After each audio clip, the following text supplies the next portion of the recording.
Look at the Manhattan skyline, and you'll see a $2 billion paradox. It is one of the most expensive pieces of real estate ever constructed, and yet at night, the windows remain dark. This is 111 West 57th Street.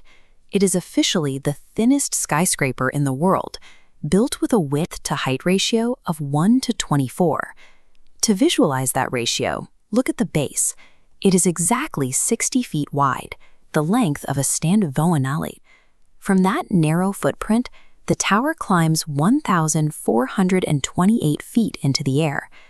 This silhouette wasn't a requirement of the site or the local zoning. It was a choice, a design meant to provide the ultimate sky-high status symbol for the world's wealthiest buyers. A tower this thin faces a unique problem: wind. During a storm, the windward side of the foundation experiences a force called tension. Without a counterweight, the building would effectively try to pull itself out of the ground. The solution required drilling 200 steel anchors nearly 100 feet deep, pinning the foundation directly into the Manhattan bedrock. Above ground, the structural spine is composed of 14,000 psi concrete, 3 times stronger than standard, reinforced by 5.5 million feet of rebar. These engineering feats allowed the developers to sell units for up to $66 million. They proved that with enough capital, you can overcome the physical constraints of the Earth, though the residents would eventually find that human biology is harder to bypass. Here is the catch.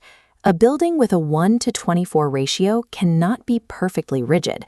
To survive high winds without snapping, the tower is designed to act as a cantilever. It has to flex. To keep that movement from becoming violent, engineers installed an 800-ton tuned mass damper at the pinnacle. It slides in the opposite direction of the wind to absorb the sway. Even with that damper, the top floors can shift by 3 feet during a storm. That sway creates a constant sensory assault.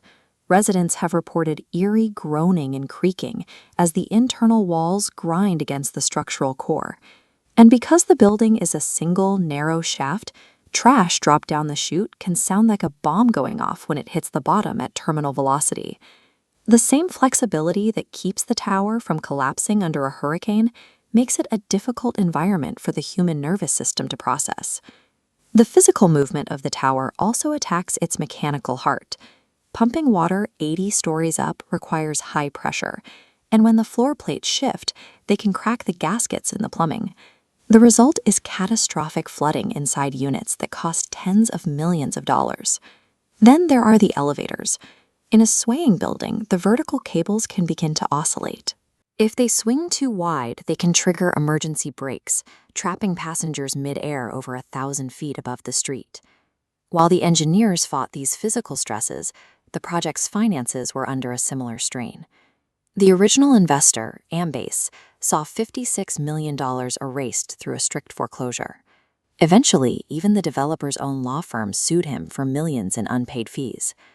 As the structure reached the absolute limit of what physics allows, the financial and mechanical systems supporting it reached a similar breaking point. If the building sways, leaks, and traps people in the air, why did the global elite buy 98% of the units? Because most of these buyers aren't looking for a place to live.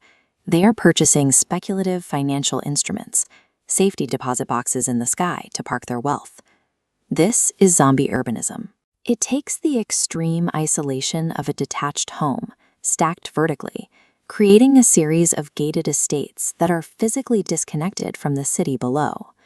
Every anchor held, every concrete calculation was correct, but the building remains largely empty because the architects designed a triumph of engineering without considering if it was a place where humans could actually thrive.